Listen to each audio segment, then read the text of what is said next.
Welcome to the Ages of Rock podcast with your hosts Bill Algie, Dennis Talbot, and Alan Tate. We are three guys who have one thing in common, a love of rock and roll. Our goal is to talk about all things rock. We hope you find this show intriguing, funny, and occasionally highly opinionated. Enjoy! Still love it loud? So do we. Rockin' Pod returns to Nashville on Saturday, August 25th. Over 25 rock podcasts from all over North America, recording on site. Vinyl and memorabilia dealers selling the best in rock merchandise. And awesome rock musicians and personalities participating in signing sessions and on-stage panel discussions throughout the day. Special guests include current and former members of Korn, Kiss, Angel, Winger, Loudness, Accept, Bang Tango, Kick Tracy, as well as producers that have worked with Slayer, Ozzy, Alice Cooper, Sevendust, and many more. More guests being added weekly. Don't miss your chance to be part of an awesome celebration of all things rock. Rockin' Pod takes place at the legendary Nashville Palace, August 25th, 2018. More details available at rockinpod.com. That's ROCKNPOD.com. The Nashville Rockin' Pod Expo. Brought to you by Blind Tiger Record Club, School of Rock Nashville, and School of Rock Franklin, a DBG Productions event. Hello, welcome back to the Age of Rock podcast. It's Bill, Dennis, and Alan coming at you recorded. But we are live, but when you see this, it'll be recorded. Anyway, it is episode number 132, coming out on August 16th, 2018. And we have a special guest tonight. His name is Sammy Lee from the band Red Rain. He is the drummer, and a band we got hooked up with from some other work we've done with a publishing company called it's Chip Brigado, and I can't remember exactly the publishing company's name, Chipster or something or other. Anyway, great guy. He hooked us up, and this has been it was a fun interview, so I hope you guys stick around and listen to it because it was really cool. And the music is great. I was very impressed with it. It's really, really good. I told him on the show that I listened to somebody else's, a well-known artist, recently, and couldn't get through the first song without vomiting. So that didn't. So he made it all the way through the whole thing, which is good news, which is good stuff. First off, I want to say thoughts and prayers out to Oz Fox. He's got some bad stuff going on up in his head, and that's not a pun or funny anything. It's really there's something going on. It is. So, prayers out to that guy, and hopefully his family to get through that. Could be kind of messy. I don't really know. You haven't heard much about it. Aretha Franklin also. What happened to Aretha Franklin? She's not doing very well. Her death is imminent. They said she's now surrounded by family and friends. She's only 76. They've called. She came home from the hospital yesterday, and they've got hospice taking care of her at home. Yeah, she's had actually an illness for a long time. She just never disclosed it, and she is now basically on her way out. But what a wow, that sucks. What a pioneer. Yeah, exactly. Some great stuff, man. First female inducted into the Rock and Roll Hall of Fame. Really? I didn't know that. I learned that today. Strangely enough, I was on my way home from work today, and I was listening to the local radio station, and they were doing a trivia contest, and of course, with everything going on with her, the question was, she had 2 number 1 hits. The first one was Respect. What was the second one? So I called in 3 times before I got it right. Because they said the second hit was in 1987. So of course the first thing that I said was Pink Cadillac, and that is incorrect. It is really? incorrect. So I called back again, and I said Freeway of Love, and they said no, that's a good guess, but that's not it either. So I was going to the post office. So I went into the post office, checked my mail, came back out, Googled the answer, called back, and I said, do you have an answer yet? And he was like, no. And I'm like, well, I knew you were waiting for me. And she's like, he said, you looked it up, didn't you? And I'm like, damn straight I did. So now I got a $10 coupon for Wayback Burgers. So I've been wanting to check that place out. So now you can buy half a burger. That's right. They're pretty expensive there. Well, for $10 for free, I'm willing to try like 3 French fries and a bite. My That's what first you're gonna memory that came back today when I read that was I looked at my friends and we're at work. We were talking about that, telling what happened. I said, the first thing that comes to mind when I think about her is somebody just ordered 4 fried chickens. That's when they said that they were going to do an Aretha Franklin trivia question. I Right. thought it was going to be from that movie. I honestly Yeah, did. exactly. I was waiting for it. Wow. Loaf of toast. They've been doing some. Rod Stewart's going to be here Saturday. I have tickets for Rod Stewart, Cyndi Lauper, and they've been giving away tickets on the radio. So they've been having trivia questions. So the other days was what kept him from going to the Rock and Roll Hall of Fame induction, and I don't know what the answer was. And then today's question was, in 1987 he moved to Hollywood from England. What caused him to move to Hollywood? And I had to leave. I had to get out of the car both days because I was at work, so I don't know the answer. No, I think it was because of Rachel Hunter, though. Wasn't that his wife's name? It may have something to do with the exorbitant taxes that the English charge. yeah, Could be. Because I That's know a probably- lot of those British artists left the country in protest because of the taxes were so high. Is that what James Corden's problem is? Because maybe he should go back since he's so unhappy about living here. Okay. Sorry, that was my political. Did you get it?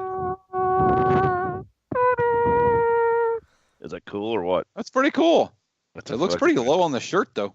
Yeah, it is. It's kind of, I don't know. It's a big shirt. It's a 2X. It's You're muted. it's kind of cool. It's kind of it's kind of an airbrushy looking thing. Dennis, I don't know. I gotta. when that shows up missing from your house, it wasn't me. It won't fit you. It may. I It would may wear be- it for a nightgown, dude. It may make a nice pup tent for you. Maybe it's a He's big gonna shirt. get him a white belt to put around the middle. I'm basically gonna wash it and I'm gonna high heat the hell of it. It's a big shirt. I mean, but it's actually a nice. It's one of the nicer shirts that I've got. This is one of those. What size is it? It's a Hanes tagless. It's a 2XL, but it's just big. I mean, it's like am I that big? I'm a fat guy. Well, when you put it on and you go, damn, this fits pretty good. But You're gonna go, yep, I'm that big. But the thing is almost it's real kind of stiff. I'm gonna wash it and see. I'm gonna do a cold water wash and then heat it. And Make sure you use plenty of bleach. yeah, Throw some bleach softener in there. See what happens to you. So Yeah. for the people who are actually listening, Dennis bought a Gene Simmons T-shirt. That was one of those ones It's on an old Facebook. school Gene Simmons, back from the Hotter Than Hell days or something. Yeah, exactly. It's been on Facebook. I'm sure you've seen it. I mean, everybody's Well, got except for some Mike, kind of because feed. he's too big of a punk to be on Facebook. There you go. So anyway, that's all I got this week. And, actually, we are a week and a half from going to Rockin' Pod. Nashville. Rock and Pod Expo. I'm looking Yeah. forward to that. Well, the commercial came on for Rockin' Pod right before we started talking, so they already know that. Perfect. So we'll be Exactly. there in a week and a half. That's exactly how we you're planned such And when it. you're an listening- ass. When you're listening to this, it'll be a week and a day. We'll be there. It'll be a week and That's 2 right. days. What's up, trash boy? Anyway, All right. okay, all I have for this week is tomorrow, which is Yes. ELO in Chicago. ELO. Yeah. That's I've heard right. good things about that. I've heard some good things. What? Should be fun, man. I heard some good things about about that. No, I was shooting on some ice. Sorry. He had No, something I've in his actually heard mouth. somebody was talking about on Facebook about how great his voice was. or Well, something, I so did something that I never do. Look I, we at looked set at the list. set list. I looked at the set list because Bad boy. Oh, that's Well, you okay. you gotta plan your piss break. Pretty much, yeah. No, I looked at the set list. I mean, there's like 2 or 3 songs that I couldn't care less if I hear or not, but the rest of them are most songs that I know. But they're, well, I'm going to jinx it if I say this, but as of right now, the Ballad of Horace Wimp is not in the set list, and I'm very happy about that. I don't even know what that song That is. is a I don't either. terrible, terrible, terrible ELO song. Has it Like- been in there before? It's on the greatest hits double CD set that I Oh. have. Oh, okay. You know, that's one But of has them it been in the songs. set list? That's one of them songs that I can't hit the skip button quick enough. Fast enough. No, I looked at the set list from all of the shows in America so far, and the set list hasn't changed. He took a cue from Paul. Oh! no. Except for he only does a set list about every 15 years as opposed to the same list Well, for I 15 think years. that I had heard the last time ELO toured America was about 30 years ago. Yeah, it's been a long time. Okay, so I was half right. Yeah. We are welcoming Sammy Lee from the band Red Rain. How are you doing, Sammy? I'm doing great. Thanks a lot for having me on the show. Man, it's good to have you. So we got hooked up with you guys from Chip, and he sent me a CD and said, "Hey, check this out and let me know what you think." And it's your EP, and I listened to it once and said, "Okay, we got to get these dudes on the show." Well, thank you very much. It was fun making the EP, and it's even funner getting out there and letting people listen to it who've never heard it before. It's really, really good. Appreciate it. It's kind of interesting. I listened to this, and I listened to another artist that's been out for quite a while, and I have this rule about CDs. So if I put it in, I skip the first song, it's pretty much going in the trash. So okay. The artist that's been around for quite a number of years and has sold a lot of records and made a lot of money, his record is it's not in the trash, but it's close. I didn't get through the first song, but I listened to this thing about, I don't know, 6 times in the last week. So I appreciate it. You know, the good thing about this EP that at least I think, as well as, you know, if you're just a genuine rock fan, there's really a song, even though it's a 5-song EP, but there's a song for everybody. You know, some are a little bit harder, some are a little bit more radio friendly. That was the beauty of the songs that we picked on for this EP. That I feel, you know, somebody might not like sort of the harder rock, so they might like the first song, or somebody might want a ballad. We have that. That's what I think makes the EP so interesting. Yeah, I think it's got a great mix. I mean, for me, that first song thing, like I said, if I skip the first song, it's over. But the first song had me hooked, and that made me listen. So we've talked about that before on the show. That at least I think Dennis is kind of the same way. If you get the first song in, you're good, and if you don't make the first one, it's bad. You start skipping at the beginning, you're done. It ain't good. It ain't good. So talk to us about. Well, I appreciate that. I mean, it's nice. Yeah, good. So tell us about Red Rain. Where did they start? I think it's in Richmond, Virginia. Is that correct? That's true. We are from Richmond, Virginia. There's 4 members in the band. Myself, Bubba McMichael, which is Bubba's nickname, but Bubba is our lead singer, lead/rhythm guitar. We have Stevie Shred, who was in another band that we were lucky to get in our band, and he's mainly lead guitar, backup vocals. And we have a gentleman named Larry Moore who finishes out the band that plays bass. We all hail from Richmond, Virginia. We've been together for about 4.5 years. And Bubba and I were in a band before that, excuse me, for a couple years. And that's sort of where it all started, because I have been fortunate enough, and I say fortunate enough is, I as a teenager, you know, played in cover bands and played in bars, you know, sort of later on, like 18 and up. And then I just got to the point where I just didn't want to play other people's music anymore. So for the greater part of my existence in the music world, I've tried to write my own material and do that. And so that was the good thing about this. Everybody was on the same page of writing new material, making it originals. We weren't going to play clubs. We were going to write these songs, you know, ourselves and put it out there. And so we did that. And not to go too much into the story, but we hooked up with a good friend of mine who has another show, the Classic Metal Show, and Neely and Chris Aiken really kind of helped us bridge the gap to get to Chip Ruggieri from Chipster PR, and that's really how we got to where we are with Chip.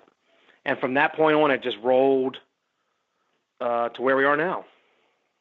Great. So you guys was there a full album that came out at some point too? We did. We did a full-length CD here in Richmond called Chasing Shadows. And we produced it ourselves, which, by the way, if you listen to it, you'll be able to hear that. But we did have a great engineer, he's more of an engineer, not so much a producer, but I've worked with him a couple times. Got a gentleman named Grant Rutledge, who is awesome. But it was all self-done. The songs, so the way it works is on the EP, 4 of those songs were on the original CD. And when we got to Chip, we formulated a new plan, and Chip got us in touch with David Ivory, who, excuse me, I'm sorry, who has worked with Hailstorm and The Roots, and he was a Grammy-nominated producer. And we gave him the whole CD, and he picked the 5 songs that we were able to put on the EP, and we kind of rearranged the songs. We added some parts, we subtracted some parts, rewrote some of the words, and actually one of the songs off the original CD, the name of the song has changed. And that was great. So, yes, we did have an original CD. It was funny because when Bill first brought, to us we were going to have you on, and he showed us the CD. So I'm a big Spotify user, so I pulled up Spotify, and of course it showed. I said, "Well, Bill, they've got 2 albums, Right. the one that you showed me, plus they got this other one." So I listened to the first one, the Red Rain, the EP first, and Okay. I listened to it. I was like, "Oh yeah, these guys are this kicks ass." So I thought, well, I'm going to listen to the old album. Well, then I started looking at the song list, and I'm like going, well, there's the same songs on that. But I listened to it, and I'm like going, boy, they sound different even and stuff. So that's when I texted Bill back, and I said, dude, they got an album that's older that has these same songs on it, but it sounds a lot different. I said, there's a story Right. there somewhere. Well, what happened was, like I said, we self-produced it, and Sure. so if you listen to the old CD or the whole Chasing Shadows, Right.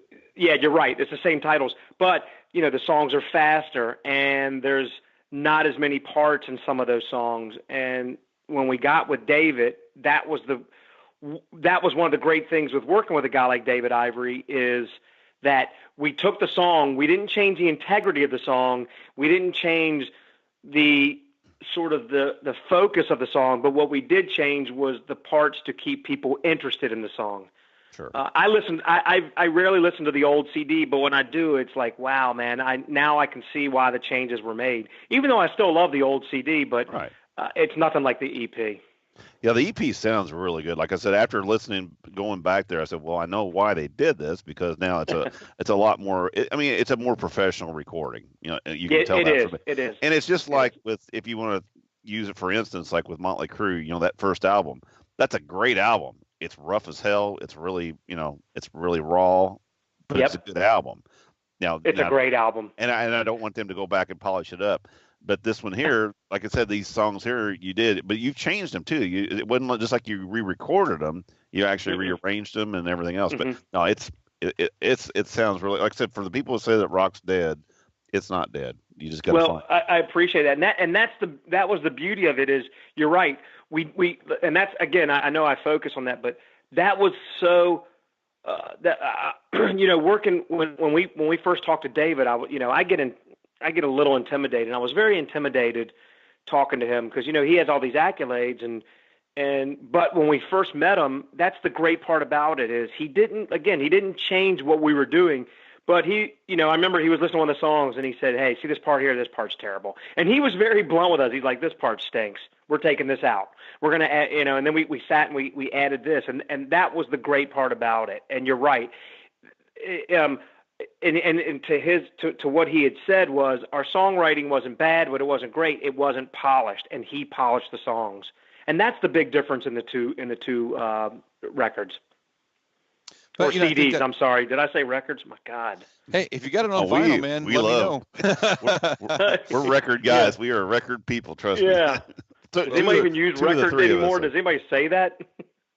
Yeah, and you'd be surprised how much vinyl you can find. I mean, there a lot of new stuff. They don't call them records anymore. They call it vinyl now. They do. You're right. They call it pieces of vinyl or vinyl. Yeah, you'd be surprised how much vinyl's out. I mean, how much new stuff comes out on vinyl. I mean, we were at an expo, Kiss Expo, back a couple months ago, and they shipped in. I think I was told 25 Slaughter. Mark Slaughter was there. He's had an album that came out last year, and 25 albums came in the door, and 25 albums went out the door in about an hour and a half. Really? Yeah. I went to get one. They were supposed to hold me one, and they go, "We couldn't hold it for you. We didn't know if you were coming back, so we sold it." I'm like, "Oh shit!" Told me I'd have been there too. Well, it's funny because we put the EP out. Well, the EP came. The EP came out at the end of 2016. And I remember Bubba, again, our singer, had said to me, he goes, we ought to put this on vinyl. And I just looked at him. I was like, are you an idiot? No way. Nobody wants vinyl. And then, of course, it hits, and everybody wants it. And he just came back to me and smiled and basically said, who's the idiot now? And it was me. But, yeah, I mean, it's crazy how much people love vinyl. I think it's because people are just tired of the sterility is the right word, I think, of digital music. Right. Yeah, and we've talked about that on the show before, but it's kind of cool. So talk about your. I love imperfections, to be honest with you, because let's not kid ourselves. We're all. I mean, I don't care who you are. Now, look, I'm not comparing myself to this guy, but I guarantee you, Neil Peart makes some mistakes on stage at some point in time. And I'm sure a lot of people make mistakes, or the vocals aren't as good. So yeah, I'd rather hear it. I mean, for me, I love bootleg albums, because then you get to hear what the band really sounds like. I think Neil made a mistake in 1987 one time. Yeah, that one mistake. But there's other ones. But like, I mean, live music is live music. I'm a musician too. I mean, it's live music, and you got mistakes. Right. That's what makes, and that's why I think I like the album. I like the pops and the cracks and the hisses and the the sound of it. Just it gives it more soul. I don't know. I think it does, and also there's a lot of spontaneity to it too. I mean, obviously, we were talking earlier about this, but I'm being such a big Van Halen fan. I mean, you listen to the first couple albums, there's stuff that's on there that really wasn't in the song. It was all done in the studio, and that Dave just popped off, and I love that. And some of it made the song. So yeah, you're right. I think to make it perfect is it's sad a little bit. It's ironic you say that, because the only Van Halen actual vinyl that I own is Van Halen. And I love putting that on and cranking that up, and it just sounds so good. Greatest album out, in my opinion. It just sounds so good. Changed music. Changed the face of music back in 78 or 77, I think. But yeah, you're right. But, but there's so many. I mean, not to get on Van Halen, but there's so many great albums that were great. And it's so funny, because I was listening to Howard Stern not that long ago, and Steven Tyler was on there, and he was telling secrets, maybe not secrets, but stuff of when they recorded certain songs that what was the song? I think was it Sweet Emotion at the beginning, where it sounds like he has that shaker. Is that the one? Yeah, I think so. Yeah. Well, what happened was, they were all pretty high, and it wasn't a shaker. It was 3 or 4 sugar packs that they found on a table, and that's what they're using. And I mean, and that's what a great story is. People think it's all these real instruments and stuff, and he's like, yeah, we didn't have that. We just took some sugar packs. I just think that stuff's cool. I find that fascinating. Yeah, any of that stuff that works. I mean, that Metal Gods by Judas Priest. I was just going to say that. It's a silverware drawer. Yeah, they went into the kitchen and got silverware in the little packet, and they were like bouncing it on the table, and that's what made that sound. That's just thinking about that. That's and the other one I heard was Sting. If you remember in The Police and Roxanne, the beginning of Roxanne, where you hear that little piano drop, the dissonance. Yeah. The what? The dissonant piano sound. Yeah, right in the beginning. Yes. So what happened was, when they were recording that part, Sting was walking through the studio, and he fell into the piano, and they left it in. I find that interesting. I don't know why, and it's a big part of the song. Yeah. So to get back to your point, yeah, you're right. I think you're right. I think people do like vinyl because they're tired of everything being so perfect. Yeah, it's homogenized. It's bad. Yep. So tell us about some of your influences. My influences. Well, again, you're going to hear a theme from me, but Alex Van Halen's a huge influence of mine, being a Van Halen fan. But believe it or not, as a drummer, because I am the drummer, most of my influences are more singers. The flamboyancy and the attitude of music. Obviously, David Lee Roth, but Steven Tyler is one of them. I mean, Rob Halford, Bruce Dickinson. I mean, that genre, really, most of those bands were a big influence on me, because I saw these bands having fun doing what they love, and that's really what stuck with me. Cool. Well, I want to say something about Alex Van Halen here real quick. Um, Okay. 1984 is my favorite Van Halen album, and Hot for Teacher, it has all of them cool drums. And I Right. never really paid much attention to it, but at the time my son was 6 or 7 years old, and we were riding around somewhere, and that song came on, and he was like, "Did they bring a Harley into the studio?" It never occurred to me that that's what those drums sounded like, but now every time I hear that part, that's all I can hear is a Harley Davidson. Yeah. I mean, those drums, that drum work is unbelievable. Yeah, I think he's very underrated. I look at all these lists of drummers, and of course, music is subjective anyway, and so is your favorite musician or band. But I believe he is terribly underrated as a drummer. So you guys are, what's your medium age of your band right now? I mean, 'cause 10. what I'm thinking is, You didn't know you were going to have to do math, did you? no, what I'm Yeah, what I'm yeah. saying I mean, is, hold on now. I didn't do well in school. Go ahead. I'm sorry. Go ahead. no, I mean, I'm just saying though, it's funny because I'm 50. I just turned 53, and Right. Alan's a little bit younger. He's not quite hit the 50 yet.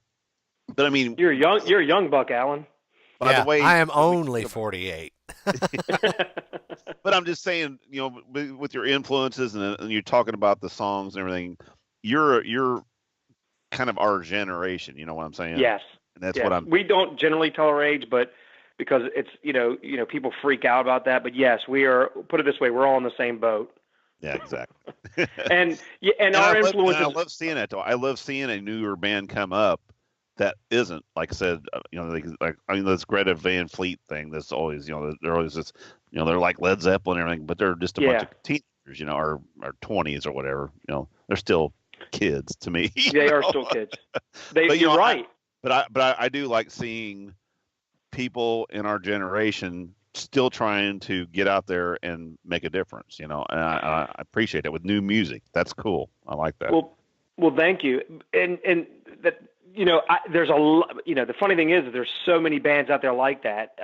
And I wish more mainstream media would also catch on. It's great what you guys do by pushing out bands like us or other bands that don't get a lot of play but are doing the same thing. Because you guys know as well as I do, and like you said, you're a musician. Is you put your heart and soul into writing a song, whether it be good or bad, and that's for people to judge, not me. But you put your heart and soul and you get on stage. I don't care what age you are, but that takes a lot of guts. And I wish more people saw it that way instead of just turning on the radio and hearing a computerized drum or what's the word I'm looking for in the vocals? The Auto tuning. Auto tune and all that stuff. I mean, it's hard work, and you're right. I mean, it's just I think that there's so many bands out there that if somebody really opened up a forum where the mass could hear it, you'd really hear bands like us, but bands that are doing the same thing we are, and it's an awesome feeling. I'm searching the internet now for like unsigned band stations so I can listen to what's out there as well. There's some really good And there's ones some out good there. stuff out there. Yeah, so like Hairnet Radio, I listen Yep. to that quite a bit. And I think they've played you guys on there before. Oh, really?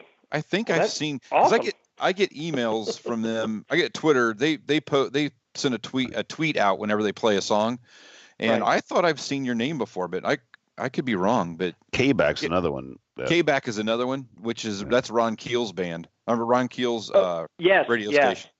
Yes. And I believe actually Chip has talked to Ron Keel about maybe helping as well, so that would be good. Yeah, he Yeah, would be and a it's- place to talk to. And it's great stuff. I mean, Yeah. I really like listening to them, and I wish I had internet in my car, but I do have it on my phone, but it'd be nice to just be cruising around with that. It'd be great, but You don't Not have that- a newer car where you can Bluetooth it? I can Bluetooth it kind of sort of. I need to get a new stereo, but yeah. Oh, okay. We see that's how old we are. We're trying to figure out how to put internet on our car. Bill's still driving his Pinto around, you know. That's right, it's not a Pinto, it's a Maverick. Shut the hell up. Well, you know, Hey, I had a Maverick. see, now the thing is Bill is younger than Dennis, so Bill drives a Maverick, but Dennis drives a horse and buggy. I was getting ready to say you might want to change the iron on those horses' feet. I got one of those crystal radios in my buggy, you know. Picks it out there.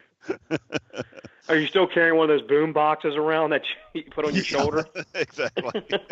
It's in the garage though, so don't be making fun of me, man. That's funny. It's true. The one we had in high school is in my garage. Wow. With a tape deck in it that works. A tape deck or a 8-track? No, stop now. I had Van Halen 1 on 8-track, dude. I'm telling you, and I had a under the dash player in it was at the time a Datsun B210. Yeah, my first car had an 8-track player in it, and I had to get that cassette adapter thing that just spits your tape out all over the car. Yep. We've all been there. We're showing our. So, hey, welcome to the ages of geriatrics. Yeah, exactly. Yeah, pretty soon we're going to break out of the nursing home and go to a rock show in Germany. Welcome to the new old band of Red Ring. Yeah. There you go. Well, Sammy, as far as, and like I said, you've already kind of touched on that, but as far as for bands like you to get your product out, I mean, it's hard. I mean, it is hard. Mainstream radio's not going to do it. So how have you guys went about it? What's your plan? Are you going to do more internet type stuff or Facebook kind of ground level stuff? So, like I said, we got lucky when we were, I had, like I said, I had friended this. I don't mean to mention another show, but the Classic Metal Show has been instrumental in us getting to where we were. I don't know if you know those guys. I don't know if you know Neely and Chris. I've heard the name, but I don't know the guys. But no. we all kind of cross promote each other anyway. So yeah, exactly. Mention whoever you like. I met Neely. It's a long story, and I'll shorten it. But I've known Neely since 1999, only by phone. Bubba and I were in another band, and we play here in Richmond, and we did sort of originals, and we actually opened for Cheap Trick, which was another dream. But cool. My wife now, but was my girlfriend at the time, had a friend who said, "Hey, you really need to send a tape to this guy," which was Neely, and we did. And Neely and I talked, and we talked. Well, Neely and I talked for 10 years, and so to make a long story really short, we kept in touch and we were friends. But when I started to do Red Rain, I called him and said, "Hey, I got a new project," and he really was the one that really broke it out. Him and Chris played not only the original CD, but played the new EP as well. But what was so instrumental is, and this is where I'm going with how we're getting our music out, is Neely was instrumental in hooking me up with Chip of Chipster PR. And let me backtrack a little bit. Our last show in Richmond, before we met Chip, we played at a venue here in Richmond with Salava. Yeah. And it wasn't a really good promoted show, and there weren't that many people there. But I remember playing on stage. I remember getting off, and I said to myself, okay, you know what? If we're going to do this, we're going to need somebody to do the talking for us. You can't walk into a venue and say, "Hey, man, listen to this badass band." And they're like, "Okay, well, who are you?" And you're like, "Well, I'm the drummer." Because you guys know as well as I do, promoters and booking agents, they're not going to listen to the drummer, because we all think our music is the greatest. Right. So I knew at some point I had to get somebody to do the talking for us. So I fast forward back to the Classic Metal Show, and I had found Chip on the internet, and Neely actually knew him and helped me get in touch. And that's how that really started, with us hooking up with Chipster, with Chipster PR and Chip. And then to fast forward more, that's how we took the original CD and got it to, and Chip got us with David Ivory, which we've already sort of touched on, and that's where we got the EP. But where it's become really, where the music has become out there and our names have come out there, is really all through having a publicist and having a team of people. We had a booking agent, we have a publicist, we had somebody who actually did the artwork, professional guy who's done all these big art, covers and everything else. We had them come on board, and all that was really through Chip. So if anybody gets the credit to where we are, it's Chip Ruggieri from Chipster PR. But you need somebody like that to do the talking for you. You can't really do it yourself. Yeah, it definitely brings it to a different level, and it has that sense of professionalism that I think, to your point, is very well taken. That out there self-promoting your band is not the same level as somebody else promoting it for you. You just people listen differently, and you know that. Dennis knows that he has a band, and he's not making records or No, I'm not CDs or 8 tracks or anything like that. Right. Thank God. But right. Well, again, if you think about it, if you're an owner of a venue or you're in a bar and somebody walks in and says, "Hey man, you got to really listen to this band," and you're like, "Okay, I'll listen to it. Who are you?" "Well, I'm the guitar player, and this is badass." Well, of course. I mean, look, we're all going to say that. So yeah, I mean, and I don't think and actually I've done that, and when you're not taken seriously, it's like here's another guy that thinks his those band. CDs usually make it to the trash. Is about a Yeah. And if it doesn't, it's like it's put aside, going, oh, here's another guy who thinks that their band, that he's got a whole pile of those back in his office, back there, right, stack of his, his shit. I look on the internet and I see, these ads for like, people promoting bands and all this stuff, but I'm telling you, knock on wood, I believe that we got the greatest PR guy in the business, and we got the right guy because of who he knows, who he works with, and the people that he knows. And so we got lucky, but it doesn't come cheap, and that's another thing. People don't want to spend money to promote your band, and you're going to have to do that if you want to get your music out. All right. Yeah. You got to spend money to make money. Well, and now getting music out is really hard. I just read something the other day. I don't know if it was from Peter Frampton. I saw that. Did you see that? Yep, I saw that too. Yep. Was it the 55,000 downloads, and you got a check for $1,700? $55 million. 55 million. Oh, 55 million. Holy got shit. $1,700 for Baby I Love Your Way. Yeah. Yeah. That's so the money they're making on this streaming, who's getting the money? It doesn't sound like the artists are getting it. So who's getting it? They're not. And it's for the somebody like label, us, just like always. Yeah. Well, but for somebody like us who's independent, what happens is in order for us to get our song onto Apple for people to download, you have to go through a third party, and they get their cut, and Apple gets their cut. Right. So you're not left. I think I'll never forget the first download we got off Apple, and I was so excited, like, wow, somebody downloaded. It's like 30 cents, or not 0.30 cents. I didn't mean 0.30, but it was like 30 cents. I'm like, oh, this is great. Then you got to realize you got to split it with 4 guys. That when you start breaking it down, it's 4 guys, and then of course there's traveling, everything, and it's like, we just lost like $500. Stop downloading our stuff, man, please. Yeah. So it's costing money. You see like you're making a positive, but when you really break it down, but we knew going into this, the one, I'll never forget this when Bubba and I were doing this, and I said, look, man, if we're going to do this, you need to understand we're not going into a money-making venture, okay? So know that now, because if you need money, then this isn't the way to do it. So we know going into it that there wasn't going to be a lot of money made, and there hasn't been, but I will tell you it's so much fun being on stage with those guys. We all enjoy what we do. We've been told we look like we enjoy what we do, and that's a great compliment, and people like what we do. So as long as that happens, we'll continue to play. Coming from a cover band like you said you guys did, all about you're not going to make any money. Yeah. Oh, yeah. Well, it's funny. You make more money as a cover band in a bar than you do what we're doing. I guess I'm in the wrong band because. Well, the other thing too, Sammy, is sorry, Alan. You have a CD on Apple. I got nothing. I mean, really, you think about that. I mean, the money thing, but I don't even have anything on Apple. Hey, we do. We have a one podcast. song on Apple. Well, no, it's true. It's true, and I appreciate that. However, though, here's the thing: And I mean, I know that I don't mean this to sound, but you could. But the problem is if you make an album, again, you have to go through a third party, so you got to pay them to get it on. You know what I'm saying? You could, but it is cool. I'll tell you what really hit me hard was, again, being a Van Halen fan, but we were on an internet radio show, and somebody said they were going to play it, so I had been listening to it. And so then an Iron Maiden song came on, and I love Iron Maiden.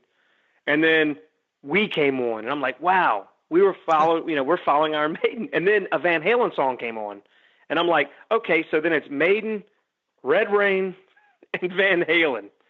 That's when it hit me that, like, this is pretty cool. That's a good pretty sandwich. Cool. Yeah.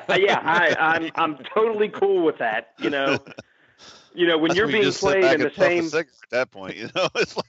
But you have to look at it like when you're being played and sort of these are the guys we looked up to and we love, and yet here you are on sort of the same platform. Now, when I say that, we're not on the same platform as those guys, but you know what I mean on the radio thing. It's a little bit of a mind-blowing experience. A couple minutes ago, you talked about opening for Cheap Trick and Saliva and stuff. Are you guys touring any, or are you planning to tour? So Red Rain, when we debuted the first CD was in 2016 in December, and that was our first real sort of national show, which was with Lita Ford. So we played with Lita that night. And then we progressed. We played. So I'm just going to give you kind of a list of who we've played shows with. And this was as Red Rain. The Cheap Trick show was another band Bubba and I ran. But Red Rain. So we played with Lita Ford. We did a night with Quiet Riot. We did an actual tour with Tesla. We were on the road with Tesla. Cool. Which was awesome. Yeah. Then we got off that and we did a show with Kix. We have played, and then this year we've played 2 shows with Dokken. Wow! And it's been a little slow this summer, so we've sort of didn't really rush anything. We're real particular and meticulous about the shows we're trying to get or what we're trying to do. So this summer we haven't done much, but starting, I think we touch base a little bit. Starting not this Friday, but next Friday, we go to Lynchburg. We're playing with Jackal. And then the following weekend, the 25th, we are up in Wooster, Ohio for a festival called Summer Bash that we're playing with Billy Morse, and we're playing with Tough and Every Mother's Nightmare. Cool. We know that guy. We know that dude. Yep. Every Mother's Nightmare, yeah. That's crazy. I've never heard. That's the second time I've heard that name. Really? Bizarre. Yeah. We were at an expo. We do a Rockin' Pod Expo. It's coming up on August 25th. Shameless plug. And in Nashville, Tennessee. And for $20 you can buy a ticket. Anyway, sweet.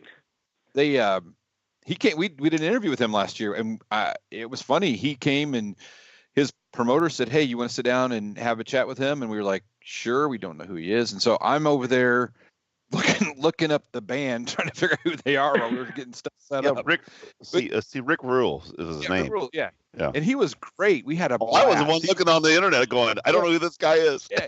He had a great time with him. He was a lot of fun. Nice guy. He was a character. We are definitely looking forward to playing with them and Billy, and again, and like I said, Tough, and there's a couple other bands on there too. I'm not familiar with, but we're just excited to be a part of that. And looking forward to meeting all those bands and being with them. But that's fun. That's kind of fun for us to, all those bands are sort of from that area. I think we have to do a little bit of driving. So we're, being in Richmond, so it's about 7 hours. So we'll leave Friday, but it's good. It's always fun to do that and play in front of different people and new people and meeting new people. And we were lucky when we did the Tesla tour. That really took us in a different stratosphere as far as where the band was at the time and where we are now. That was big for us. So are you trying to get on a bigger tour for the winter, or the fall, or are you guys doing a hiatus, or what are you trying to do? I know No, we're not on hiatus.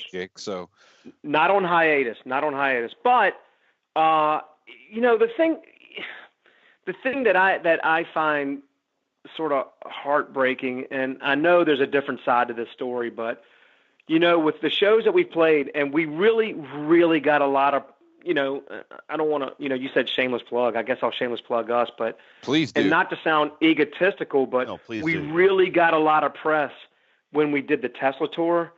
We really picked up a lot of fans. The way we worked it was we would play, and then we had to get our stuff off the stage, then Tesla played. But after Tesla was done, the four of us would be in the lobby just meeting people, having drinks with people, and that goes a long way. That not only goes a long way for people who want to meet the band, but it goes a long way for the band, I believe, because obviously people didn't pay to see us. But if I played a bar, if somebody pays 1 cent to see me, I believe that I should give my time because they paid. It doesn't matter what they pay.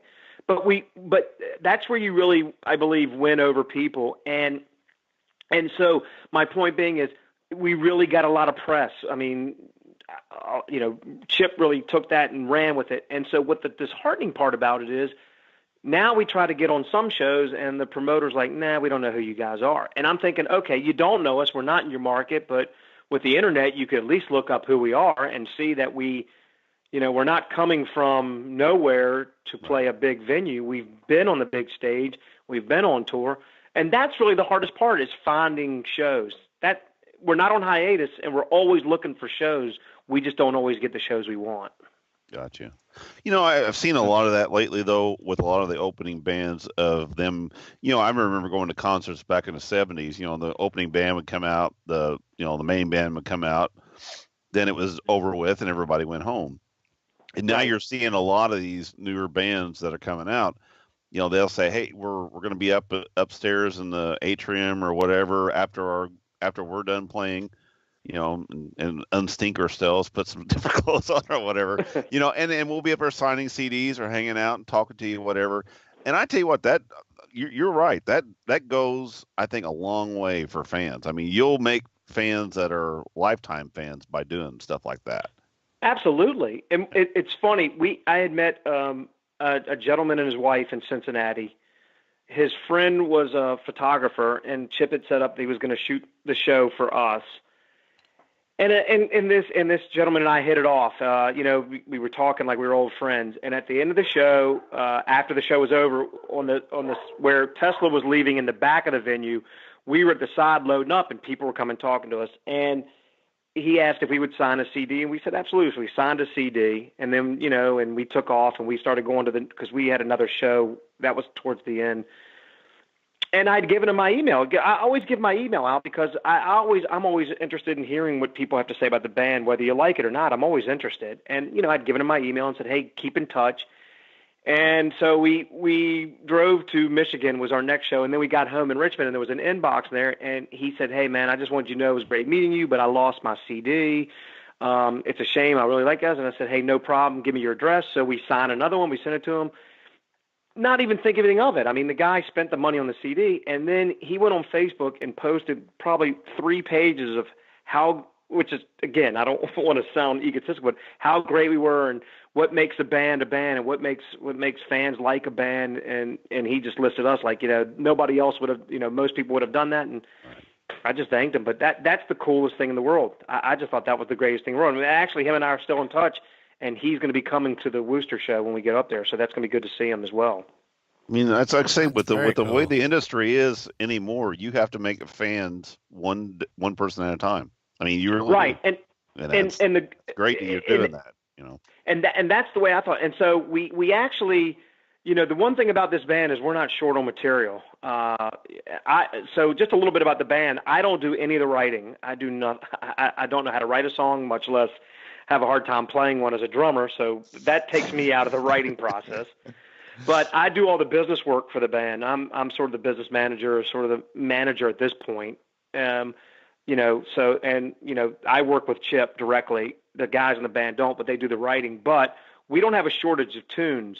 And so when we were, and not to go too much into names and stuff, but we did have somebody who was really, not, and we love David, but somebody else wanted to record us and was going to help us get in the industry. But first of all, I didn't feel it that this would have been the same relationship I had a day with, number one. But number two was I felt like recording now is a bad move because I still think live shows for us, because that's where we're really winning over a lot of people and people are loving what we're doing. But, like you said, winning over one person at a time. And the only way you can do that is if you continue to play live. So Chip and I had a long discussion about that. And so, because we were actually going to think about recording the end of this year, but we're not going to. We're just going to continue next year with live performances. Cool. I'm But sorry you if I'm say long-winded. No, you, man, you it's say though fine. you are writing new. You said you were writing new material. Are you playing some of those in your sets? Yes. Also on the live sets? Cool. Yeah. Well, so The set's probably longer than five songs. Well, what we did is we when you're an opening act, you only get 20. You can get anywhere from 20 to 35 minutes. Right. So And actually, so that of course is you're going to do a little talk and so you really got so if you have a 35-minute set, you really got about a 28-minute set after song. So we did manage to have some songs for that, because what we did is we did play.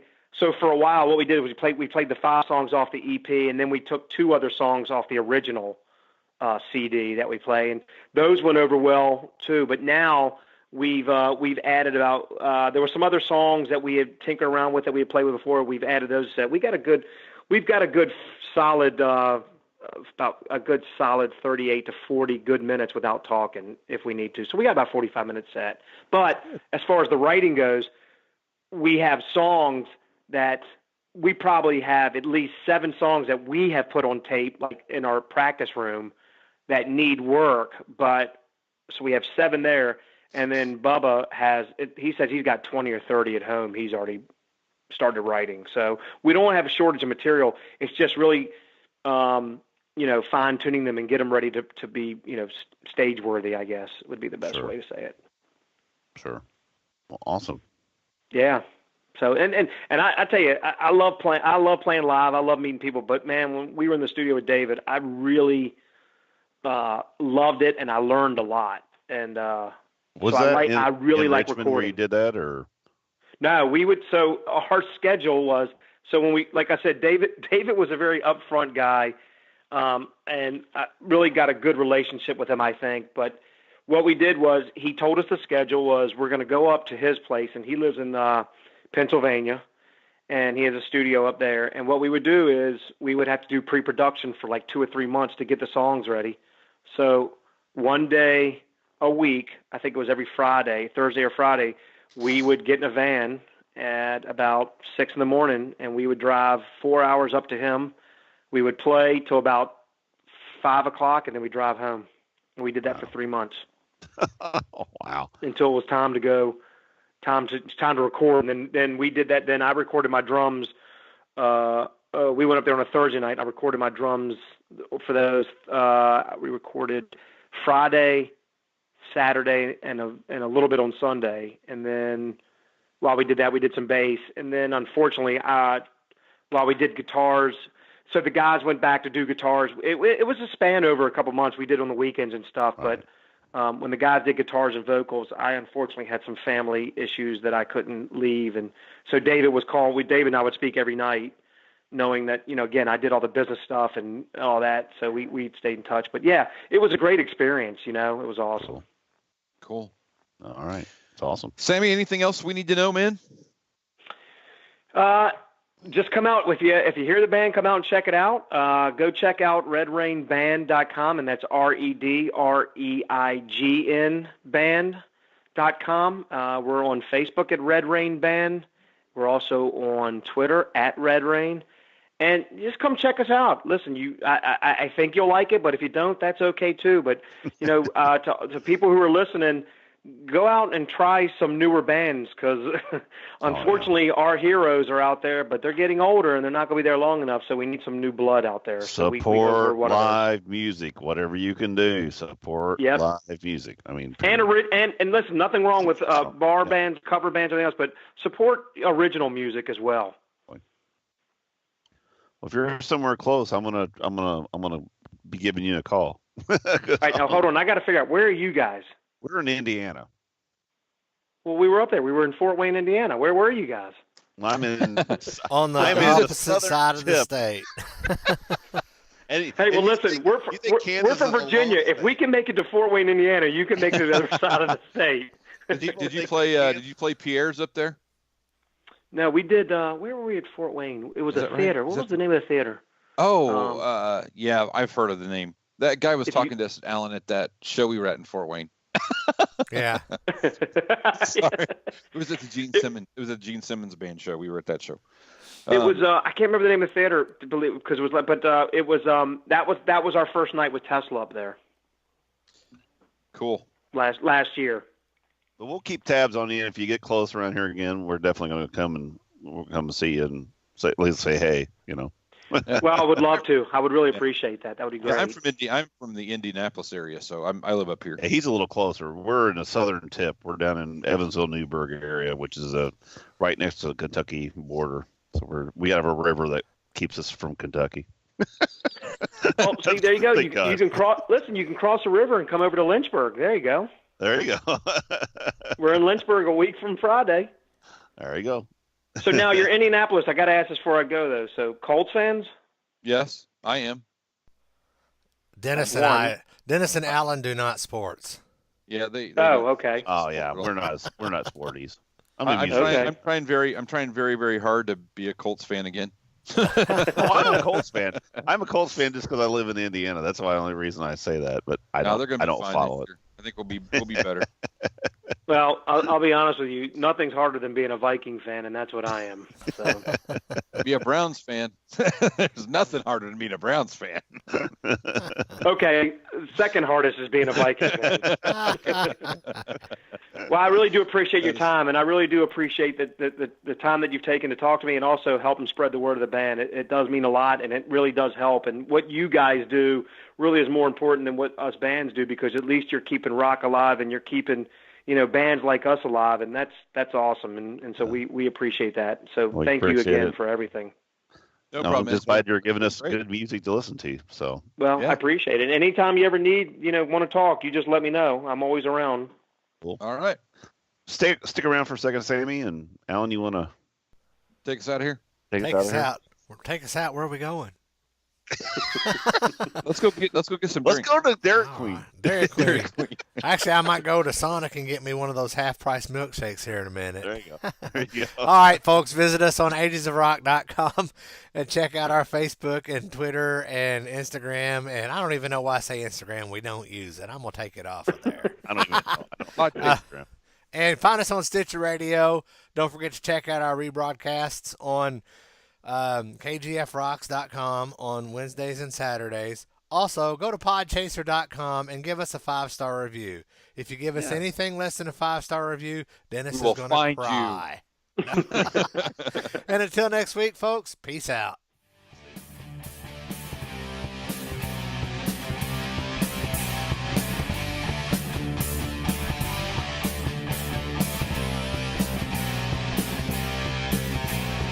Thanks for listening to the Ages of Rock podcast. If you haven't done so already, be sure to subscribe to our YouTube channel, like us on Facebook, and most importantly, tell all your friends. Remember, you're never too old to rock.